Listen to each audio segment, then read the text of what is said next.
O passo firme de milhares de guerreiros sarracenos fará que um tremor percorra toda a Europa. Todos olharão ao alto gritando, salve-nos. E eu sussurrarei, não. Pois sois todos culpados. Os ávaros reis que armam exércitos, os papas que desatam guerras, os iluminados que a todos vós convenceram que o matar infiéis os faria ganhar um bom lugar no reino dos céus. Os órfãos, os indigentes e os eremitas. Quando o pequeno Atal abandonar este monastério, já será tarde. Já saberá tudo o que precisa saber para ingressar na Ordem dos Cavaleiros Templários. Jerusalém já terá sido conquistada pelos cruzados. Milhares de mortos mancharam suas ruas e cobriram de ódio e rancor as igrejas, as mesquitas e as sinagogas. E tudo por vossa culpa. Por vossa culpa. Por vossa máxima culpa.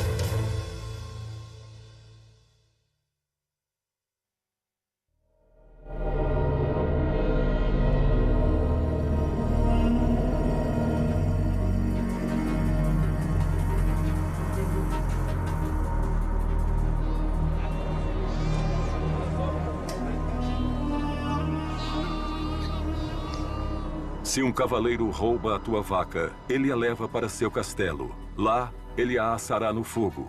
E na mesma noite celebra um suculento banquete, enquanto tu esqueça a tua vaca. Mas se roubam a tua terra, ela continuará aí. Não pode ser levada. Você sempre a estará vendo e não poderá esquecê-la. Ano da Graça de 1118. Os cristãos governam Jerusalém. A Ordem do Templo nasceu em uma época de fé exacerbada por toda a Europa.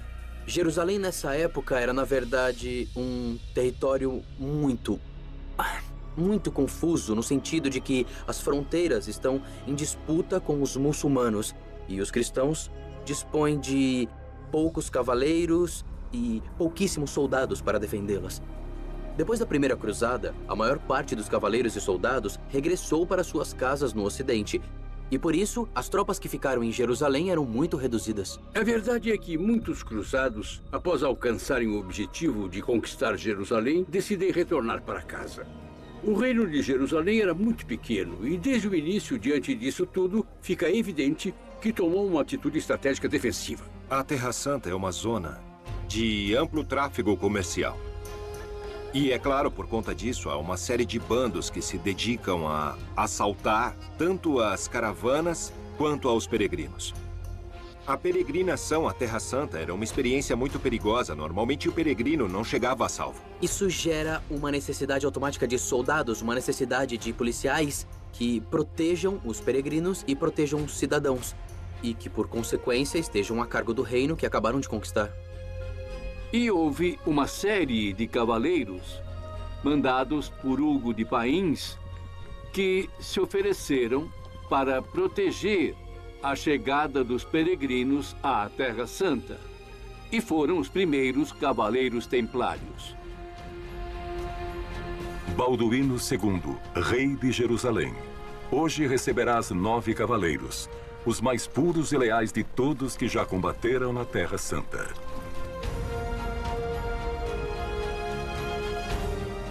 9 cavaleiros que não recorrem a ti em busca de algum título ou novas oportunidades.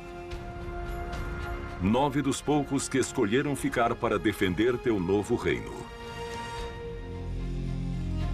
Talvez suas roupas não sejam as mais apropriadas para se apresentarem a um rei. Estão sujas e desgastadas, mas observe suas armas. Se queres continuar sentado nesse trono, vai precisar de homens que saibam para que serve uma espada. Chamam-se os pobres cavaleiros de Cristo, e quem os lidera é um nobre secundário chamado Hugo de Pains. Ele vai te narrar muitas dessas batalhas das quais tu tanto te orgulhas. Eles sim podem enfrentar o inimigo. Em 1118, 9 cavaleiros propuseram ao rei Balduíno II, já na Jerusalém cristã, fundar uma nova ordem de cavalaria como apoio aos peregrinos que chegavam à Terra Santa. Essa entrevista com Balduíno, essa iniciativa que tinha o rei de Jerusalém de implementar e instrumentalizar esse grupo de cavaleiros é realmente decisiva na hora de se explicar o nascimento da Ordem do Templo. Tudo isso começa com 9 monges. Um número que, como sabem, é muito especial, o número 9. O 9 sempre se destaca nos números e também na numerologia, não é? Por que 9? Dizem que cada uma das pontas afiadas da cruz templária representa cada um dos 8 cavaleiros. E o eixo central dessa cruz, esse serás tu, Hugo de Pains. Estas crônicas que falam de um número concreto, o 9, bem, está muito ligado com a numerologia, a cabala, o esoterismo e o aspecto mágico das matemáticas que existia na Idade Média. Os 9 cavaleiros do templo, com certeza, eram mais. 9, 10 ou 12 eram muitos. Para um rei em situação muito delicada do ponto de vista estratégico e militar, um punhado de homens bem adestrados podia ser seguramente decisivo. A quantos duques, condes e reis veio obedecendo Hugo? Quanta mediocridade teve de conhecer para não querer servir a nenhum mais? Hugo de Pains, evidentemente, foi um inovador. Essa ideia de mesclar, de fundir monge com soldado não tinha ocorrido a ninguém antes. Não sei bem se era um romântico, mas o que ele defendia desde o primeiro momento é que devia haver uma série de soldados preparados para a guerra e que soubessem combater para defender aos peregrinos que iam ao Santo Sepulcro. Deve ter sido um personagem muito carismático, porque convenceu a todos, a partir do zero, o que era complicado. Mas conseguiu. Sem dúvida, conseguiu. Balduíno II, rei de Jerusalém. Sangram-me os ouvidos ao escutá-lo. Crês realmente que Cristo necessita de um rei que governe seu reino? Sua soberba vai aumentando com o passar dos anos, fazendo que até te enterre na igreja do Santo Sepulcro, como se isso te garantisse um bom assento no reino dos céus.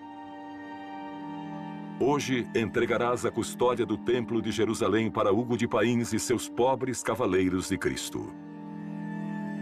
Sabemos que a Ordem do Templo recebeu do rei nada menos que uma parte do Templo de Salomão para se assentar logo de início. Esta ordem teve como primeiro nome os pobres cavaleiros de Nosso Senhor Jesus Cristo. E diz a tradição que o rei Balduíno lhes entregou as cavalariças do que teria sido o antigo Templo de Salomão, passando então a serem chamados de Ordem do Templo de Salomão. Logo de início, o rei se dá conta de que precisa ter um exército permanente. Ter uma elite que servisse de núcleo central do exército.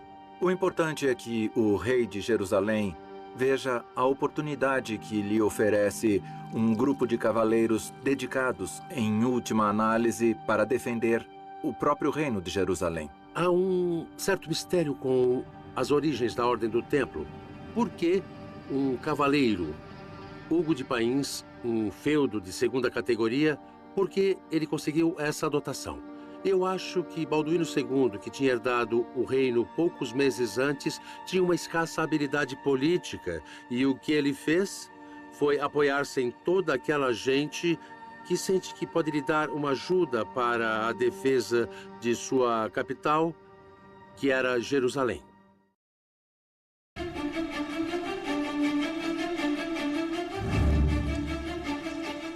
O templo construído por Salomão foi profanado tantas vezes que no dia em que tu, Hugo, e teus cavaleiros entrarem nele, só acharão ruínas. Mas o templo já não existia. O templo de Jerusalém foi arrasado. Aquele não era mais o mesmo templo, o templo de Salomão. Era o quarto templo que os judeus, os hebreus, construíram em Jerusalém. O templo de Herodes, o Grande. Este será vosso templo. Aqui permanecerão 9 anos, os primeiros 9 anos dos primeiros 9 templários. E nesses 9 anos, foi que disparou a imaginação e se acredita que encontraram a arca, a lança dos longinos. Tem muitas teorias sobre o que fizeram os 9 cavaleiros templários durante 9 anos no templo. Mas na verdade isso é um enigma. O que teriam feito os templários durante tanto tempo? Provavelmente seus 9 fundadores que ficaram 9 anos sem proteger a ninguém, porque não protegeram ninguém, embora fosse sua missão, fizeram algo além de rezar naqueles 9 anos em Jerusalém. Como não sabemos o que fizeram ou deixaram de fazer, tampouco sabemos se encontraram ou não algo valioso, tudo o que se diz é evidentemente pura especulação. Sobre os primeiros anos do templo, há poucos dados. E, na verdade, o que existe é realmente controverso, confuso, além de discutível. O que fazem os primeiros templários durante esses anos não tinha uma regra, não tinham nem sequer um hábito. Se dermos crédito a certas crônicas, não tinham nem roupas para se vestir. Ao que parece, além do lugar, o rei Balduíno II lhes entrega roupas, cavalos e o mínimo indispensável para o que viria a ser depois uma ordem de cavalaria. A que se dedicaram nesses primeiros anos? Em teoria, a defesa dos peregrinos. Mas, na realidade, os 10 primeiros anos foram um fracasso monumental. Não conseguiram nada. Não conseguiram crescer, não conseguiram novos adeptos para a ordem. Não havia uma forma regulamentada para que se fizesse um cavaleiro. Bastava simplesmente ir e dizer: eu quero ser cavaleiro do templo. Quero ficar aqui, neste lugar, neste templo, defendendo os peregrinos, defendendo a cristandade, entregar a minha vida a serviço desse ideal. Ano 1125 da era de Nosso Senhor Jesus Cristo. Os cimentos da igreja parecem estremecer cada vez que abres a boca. Acredita que a mesma igreja que cobre seus muros de ouro não deveria vestir seus filhos com farrapos. E agiste bem. Deves mesmo fazer que se envergonhassem por isso. Sois Bernardo de Claraval, o padre espiritual da Ordem de Cister. Teu nome já é conhecido por todos. Teu trabalho fará que vossas abadias floresçam por toda a Europa. Assenta as bases da Ordem da Cister, que se estende como pólvora fulminantemente e atravessa a Europa como um raio. Ergueram-se mais de 300 abadias pela Europa e, depois da sua morte, chegaram a ser 700. Bernardo de Claraval foi outro grande visionário. Não chegou a ser papa, mas tinha mais prestígio que qualquer papa de seu tempo. Era muito austero na forma de viver, desprendia-se de qualquer tipo de bem material, apenas comia, mas tinha problemas de úlceras devido à sua má alimentação, porque tinha essa ideia de austeridade, da pureza absoluta, quase sem comer. Escolha bem tuas palavras, Hugo. Não estás escrevendo a um abade qualquer. O apoio de Claraval à tua causa poderá ser decisivo. Mas antes, há que convencê-lo. Bernardo de Claraval era primo, era parente de Hugo de Pains. Logo o conhecia. Sem São Bernardo de Claraval, sem este abade, realmente o templo não teria sido o que foi. Esses pobres cavaleiros que custodiam o templo de Jerusalém parecem realmente dispostos a consagrar-se a Deus, a proteger a cristandade. Por acaso, não é essa a obrigação de todo bom cristão? Durante os primeiros anos, os templários crescem pouco. A regra era muito nova, embora já contasse com os votos de castidade, pobreza e obediência. E somente quando Bernardo Claraval escreve o elogio da nova milícia, a fim de incentivar os nobres para que ingressem nesta nova ordem, será quando a ordem do Templo de Salomão começa efetivamente a crescer. Sim, é certo que São Bernardo teve um papel importante. Entre outras coisas, escreveu todo um tratado, o Elogio da Nova Milícia, que é uma apologia, uma justificação dos templários.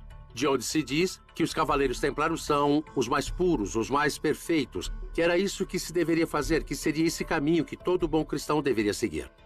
foi o primeiro a assentar as bases em uma longa carta, em que expõe por que era necessário que os monges se convertessem em guerreiros, tomassem da espada e pudessem matar.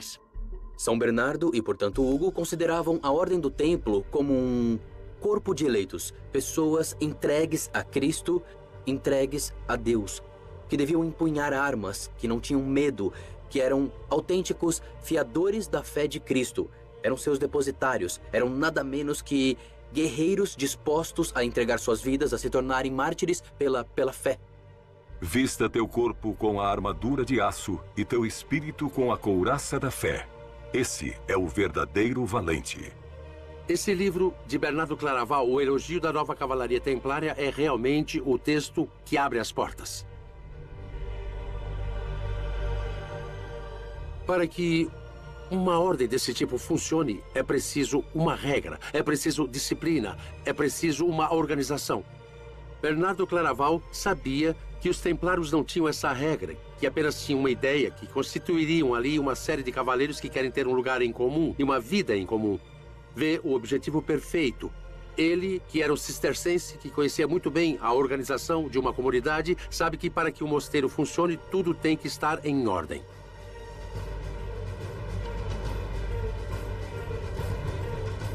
O que ocorre, pequeno Artal? Por que é tão difícil abandonar este monastério? Não temas. É um homem forte e temente a Deus. Nada poderá te causar dano. O convento no qual te criaste estará a salvo. Bernardo de Claraval percebe que era isso que tinha que fazer. Que essa ordem, que fora fundada em Jerusalém, era realmente o ideal que ele perseguia. A mescla perfeita e quase pura entre o homem que se entrega a Deus no mosteiro, mas que também se entrega para a defesa dessa ideia da cristandade mediante o uso e prática de armas, os templários. Os monges fizeram de ti um homem obediente, disciplinado e bom conhecedor das palavras de Cristo. Já sabes tudo o que precisava saber. Pois o templo é a espada de Deus, e tu, templário, logo sereis o braço forte que empunha sua ira. Despeça-te destes muros, não voltarás a vê-los.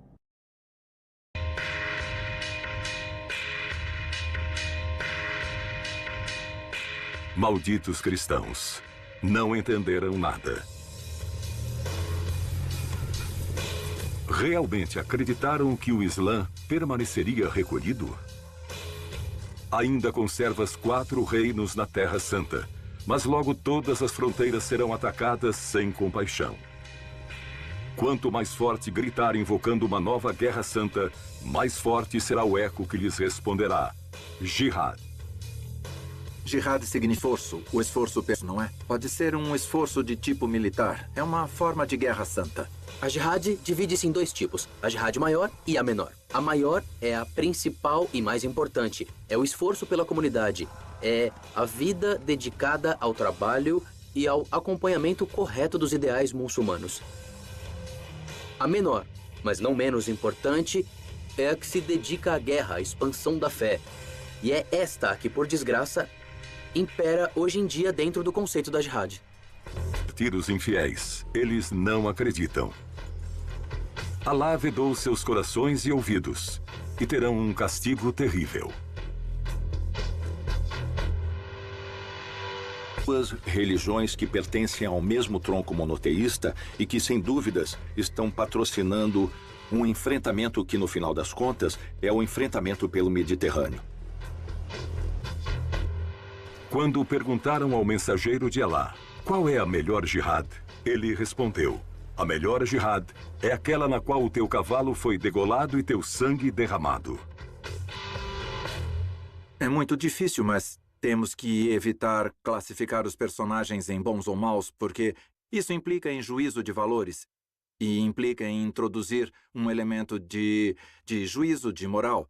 Nós, historiadores, não somos juízes, não temos que decidir quem é bom e quem é mau. Temos que explicar uma realidade.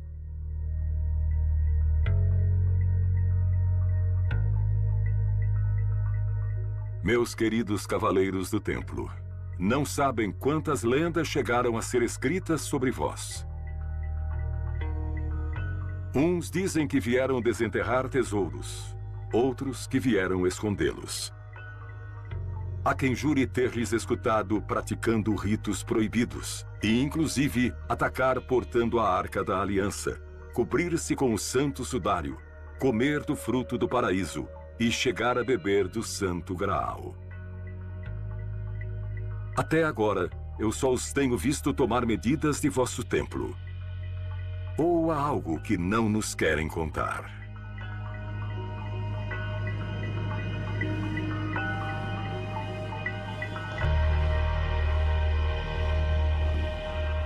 São Bernardo de Claraval incentiva uma missão que hoje não sabemos exatamente qual seria, mas sabe-se que existia sim um interesse em conhecer algo do cristianismo primitivo. É verdade que houve um intercâmbio de documentos entre Bernardo de Claraval e os 9 fundadores da Terra Santa, no que parece que de fato encontraram objetos sagrados. Conhecimentos, talvez manuscritos antigos, algo mais do que se sabia até hoje. O mais provável, pelo que se deduz da documentação de Claraval, é que encontraram documentos. Documentos ou a Arca da Aliança, que também parece ser mencionada, mas basicamente documentos. Fizeram traduções e nessa documentação havia coisas que para eles eram importantes, que nunca se saberá.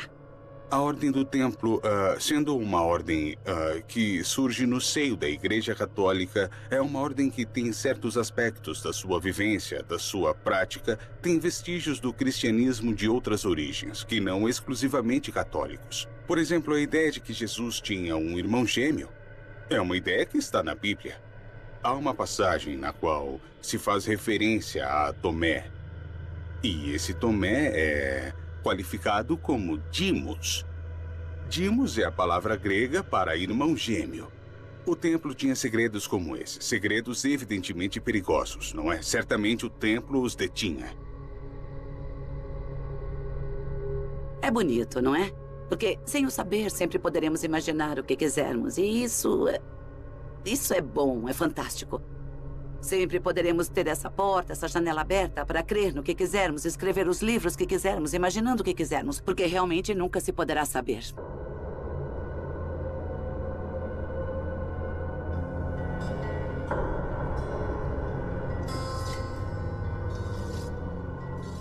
Os Cavaleiros da Ordem do Templo, passado algum tempo, já haviam liberado todos os caminhos de ataques que mercenários e muçulmanos perpetravam contra os felizes que iam à Terra Santa e que queriam pisar o mesmo solo que Jesus Cristo pisou. Os peregrinos que voltavam contavam histórias sobre a valentia desses cavaleiros que tinham jurado ser pobres, que tinham jurado fidelidade a Deus, que tinham jurado silêncio e que tinham jurado não ter relações com mulheres. Eram considerados santos. Esta lenda percorreu a Europa e não houve filho de nobres que não se oferecesse para ir à Terra Santa.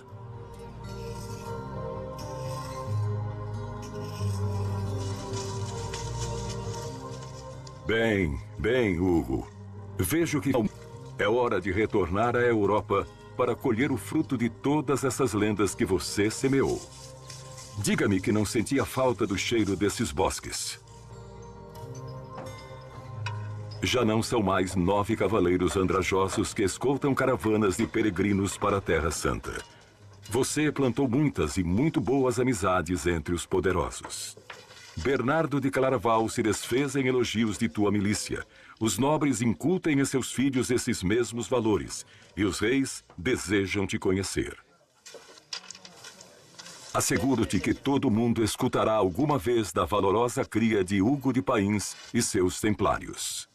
Inicialmente, o que ele faz é retornar ao Ocidente para receber uma série de apoios e para proceder à institucionalização e obter o reconhecimento oficial por parte da Igreja do Ocidente. Aí vem o Concílio de Troyes. Bernardo de Claraval pediu que se convocasse um concílio, o Concílio de Troyes, para estabelecer uma regra para os Cavaleiros Templários. Chega a comitiva dirigida por Hugo Pains, que chega à Europa em 1127. E foi então quando se oficializou essa ordem monástica e militar ao mesmo tempo. Relatarás a todos os presentes os humildes começos dos pobres cavaleiros de Cristo e a difícil situação em que se vive na Terra Santa. Terás que ler um por um os 72 capítulos da regra redigida por Bernardo de Claraval. Mandamentos sobre os quais viverão como monges e como guerreiros para o resto de vossas vidas. Serão os únicos cavaleiros com direito a usar uma capa de cor branca, pois não haverá cavaleiros mais puros sobre a face da terra. Não terão que obedecer a nenhum reino, nunca mais. Os templários somente obedecerão a Deus e seu representante na terra, o Papa. O Papa permitiu que estampassem uma cruz vermelha sobre o manto branco. Uma cruz de cor vermelha que simbolizava o sangue de Cristo. O fogo do Espírito Santo acende sobre o branco da pureza. Para mim, o vermelho não representa só o sacrifício. Representa também o fogo do Espírito.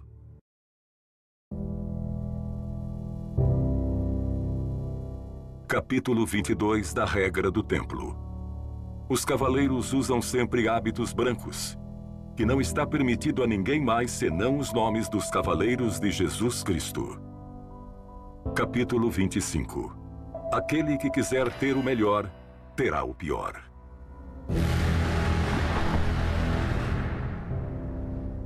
Capítulo 70. Serão evitados a inveja, o fervor, as intrigas e as confidências como se fossem a peste. Capítulo 72. Nenhum irmão beijará a viúva, nem a virgem, nem a amiga, nem nenhuma outra mulher. A regra estabelece cada um dos movimentos que um templário realiza desde o momento em que ele se levanta até o momento em que ele se deita. Regula como um templário deve viver no convento, mas também regula como viver no campo. Regula como se nomeia um mestre ou como se nomeia um novo irmão que deseja entrar na ordem. Os templários deviam ser, segundo a regra, os primeiros a chegar ao campo de batalha e os últimos a sair. E eram proibidos de se retirar.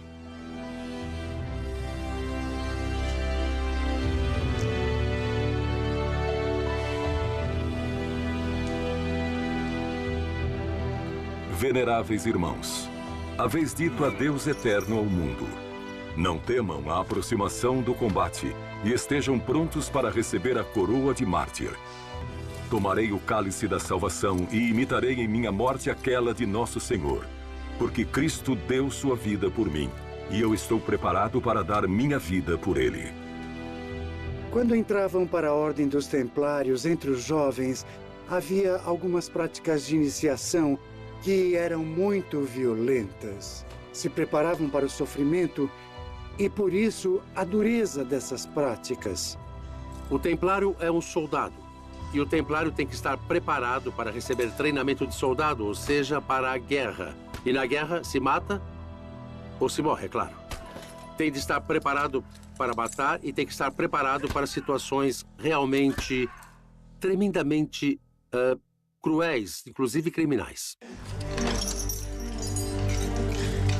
Capítulo 14 da regra. Bebe-se água ou um pouco de vinho com água somente quando for vontade do mestre. Capítulo 16. Sempre dar graças com um coração humilde.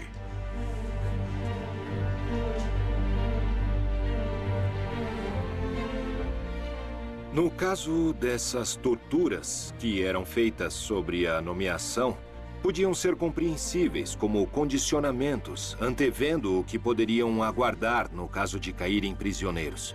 Um templário recebia um plano estrito de formação que passava por uma série de circunstâncias que anulavam, de certo modo, sua personalidade, sua própria forma, característica habitual de ser de cada um deles. Convertiam-se em instrumentos absolutamente frios que compunham a ordem. resta essa imagem do Cavaleiro Templário como uma espécie de máquina de matar, de máquina fria, que cumpre estritamente e de forma absolutamente cega as ordens de seu mestre. Capítulo 18 da regra. Sejam puros, porque eu sou puro. Sejam santos, pois eu sou santo. Tenho a impressão de estar na presença de soldados parecidos com aqueles filmes em que aparecem os marines norte-americanos com lavagem cerebral e que se convertem em autênticas máquinas de matar.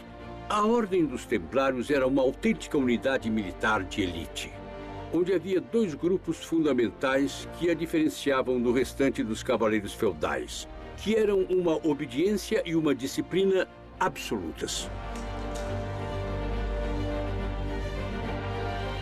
Cavaleiros que renunciaram a tudo. Ao dinheiro, à fama, à fortuna por um ideal, em função de umas ordens com as quais hoje em dia eu não estaria muito de acordo.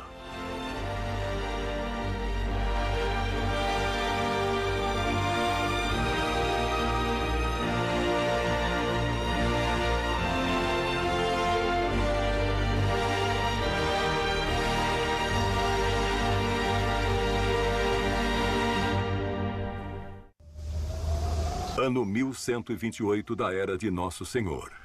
Cada inverno parece mais frio que o anterior. E esta é uma longa viagem. Para se entrevistar com o Papa em Roma e ter sido reconhecido na França como primeiro mestre da Ordem dos Templários, tu, Hugo, dirigirá teus passos até o extremo ocidental da Península Ibérica. E o que tem a ver tudo isso com a Península Ibérica e com Portugal? Tanto os condados portugueses, futuro reino de Portugal, como Aragão, são regiões da Europa, junto com a França, em que os templários chegam primeiro. Dona Teresa, condessa dos condados portugueses. Apegou-se tanto ao poder que não suporta a ideia de não fazer sempre o que deseja. O que foi que tanto te atraiu a esses cavaleiros? Por acaso, não sabe que juraram castidade por toda a vida? Era condessa dos condados portugueses. Mas, no fundo, aspirava a ser rainha dos condados portugueses. Era uma mulher decidida, uma grande diplomata. Criou intrigas de todo tipo entre Galícia e Leão. Acredita-se que os templários poderiam ter chegado, inclusive, antes do Concílio de Troyes, no ano de 1126, mas do que não há dúvidas é que, em 1128, Dona Teresa lhes doou o castelo de Sur. O primeiro castelo da Ordem do Templo não será edificado na Terra Santa, e sim aqui, bem na fronteira entre o Islã e os condados de Dona Teresa de Portugal. Este será o primeiro castelo templário. O primeiro lugar será basicamente um lugar de fronteira entre a Lusitânia, ocupada pelo Islã, e a parte ocupada pelos cristãos, os condados portugueses, que tinham sua fronteira sobre o rio Mondego. Diferentemente de outras doações que os templários receberam na Europa, as da Península Ibérica tinham outra missão. Enquanto na Europa sua função era de arrecadar fundos, em Portugal, sua missão era fundamentalmente participar da Cruzada Ibérica, porque ao mesmo tempo em que havia uma cruzada no Oriente, a Península Ibérica estava ocupada em 90% pelos muçulmanos, existindo também esse espírito de cruzada. Inicialmente, a missão dos cavaleiros foi de proteger os peregrinos, mas logo mudou e passou a ser de proteção também aos territórios. E é então quando se instituiu uma ordem autenticamente militar, como um exército.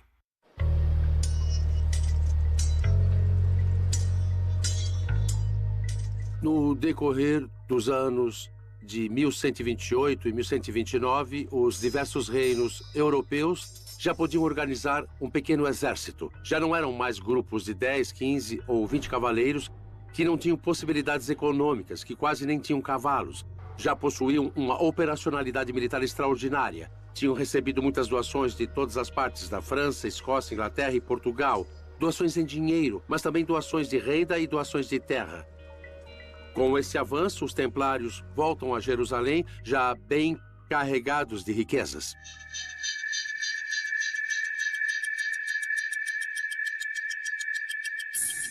Por que não come, Bernardo? Suponho que esteja pregando como exemplo. Essa austeridade extrema que promove acabará te matando. Devias cuidar-se um pouco mais.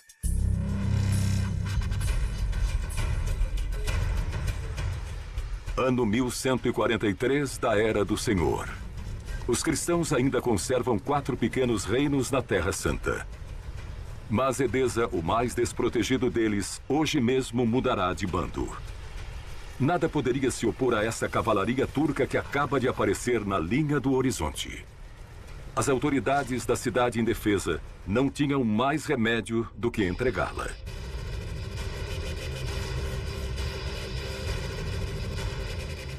Assim que se soube da notícia em Roma, o Papa Eugênio III pede ajuda a todos os reis da cristandade. E tu, Bernardo Claraval, será o encarregado de levar a cabo essa divina missão: pregar a segunda das cruzadas. Sabe como te chamam as más línguas? Boca de mel, porque não há ninguém sobre a face da terra que não sejas capaz de convencer. Também o chamavam de o doutor meloso, relacionado com as abelhas, como se ele pudesse emitir mel cada vez que falava. Bernardo de Claraval tem uma capacidade para retórica e para eloquência em discursos realmente magnífica. Profere inúmeros discursos inflamados. Abri meus lábios e falei. Desventurados os que não ensanguentaram suas espadas. E nesse momento se multiplicaram os cruzados. Cidades e castelos ficaram vazios. Dificilmente se encontra um homem para cada 7 mulheres. A Europa ficou cheia de aldeias com viúvas ainda em vida. Estas serão tuas palavras, Bernardo, não as de Deus. És tu quem os envia para cavarem suas próprias sepulturas. Todas essas almas, cheias do mel de tuas palavras, gritam: dá-me uma espada. Não deixa de ser um homem que se acredita dotado de uma grande capacidade messiânica. Capacidade essa que exala em todos e cada um de seus discursos, que mais do que discursos são verdadeiras exortações para convencer as pessoas de que precisam cumprir o preceito fundamental que é a defesa da cristandade. 2 exércitos gigantescos com mais de 70 mil homens cruzaram a Europa e se reuniram em Jerusalém. Não fizeram essa longa viagem para se conformar atacando cidades pequenas. E o rei Balduíno e seus temíveis cavaleiros templários logo os convencerão de que juntos poderiam ir até Damasco e conquistá-la. A capital síria seria um excelente butim. Mas Damasco já os aguardava. As hostes do Islã já sabem como vencer os cruzados e voltarão a fazê-lo mais uma vez. Depois de 30 dias de combate, de se retirar com o rabo entre as pernas. A segunda das muitas cruzadas que estavam por vir será um completo desastre para a cristandade.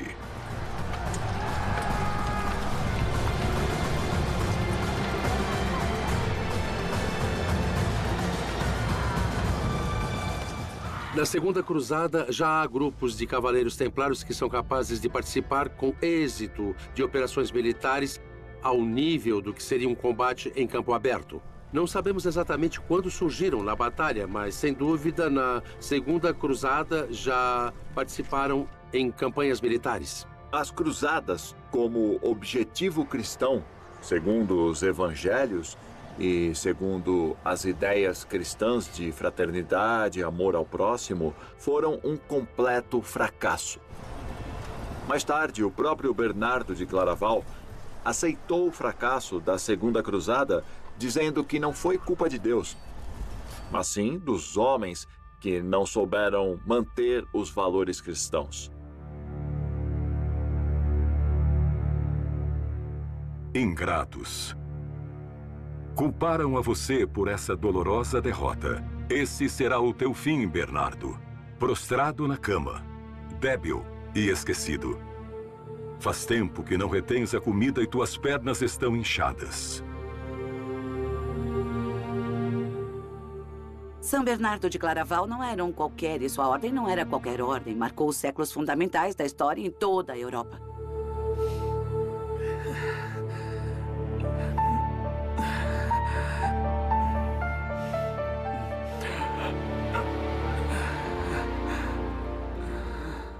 Eu te avisei. Devias ter se cuidado. Teu ventre não vai suportar nem mais uma noite. Serás canonizado. Assim que, culpado ou não, todos teremos de chamá-lo de São Bernardo de Claraval. Fundamentalmente, cria-se nas pessoas um tipo de monge muito especial, que se sabe e se sente muito superior.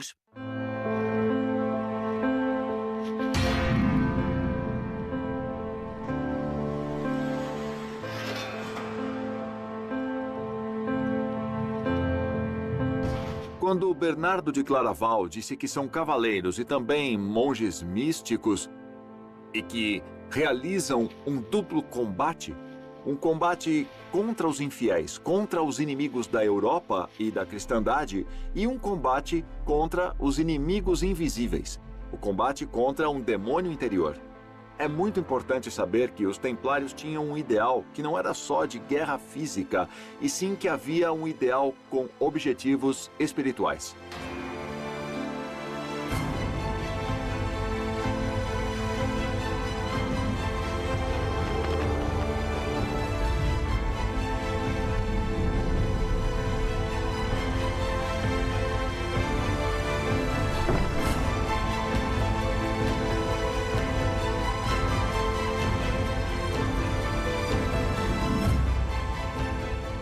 Os cavaleiros templários, ao contrário das modas europeias, em que os cavaleiros iam vestidos de seda, com luvas e com sapatilhas de ponta, que Bernardo Claraval criticou duramente, dizendo que esses cavaleiros que andam com sapatilhas de luxo e com luvas e camisas de seda são incapazes de combater pela verdade e combatem apenas por motivos frívolos.